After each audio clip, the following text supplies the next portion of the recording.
Well, normally speaking, it is very much based around charts, and we run one on a Monday and on a Wednesday at around lunchtime. It's supposed to last for half an hour, but there is a huge demand towards the end of it to look at the different items that other clients want to look at. So we run through the different trends that are there in relation to the major FX pairs and indices and some of the commodities as well, and maybe have a look at the fundamentals that could drive the markets later on during the week. So we do it from a top-down approach, looking at from a weekly, daily and an hourly perspective. So we look at it from, if you're a short-term trader, you'd be more inclined to look at the hourly chart.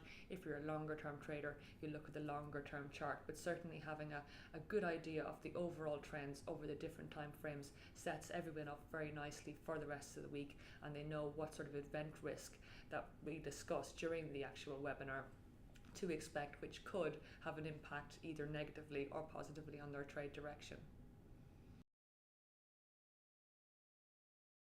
Oh, there is definitely a mix of education and a topical factor within these webinars. Obviously, I will use the trading tools and indicators that I would use in my trades, and they could be a mixture of Fibonacci retracements, moving averages, oscillators, and of course your basic cornerstones of technical analysis, which is support, resistance, and trend lines. So we will take a look at those, as I said, from a longer term perspective, and the idea is that you're constantly learning. Even I think that I'm constantly learning. Someone will show me something on a chart that I may not have spotted, be a particular reversal style pattern, or perhaps the possibility of a bounce in a particular commodity. So it's all about sharing information. It is a very interactive webinar, and the point is that I'm not necessarily the expert. I'm just showing my view, and people can actually either agree with me or disagree with me, and that is effectively what makes a market.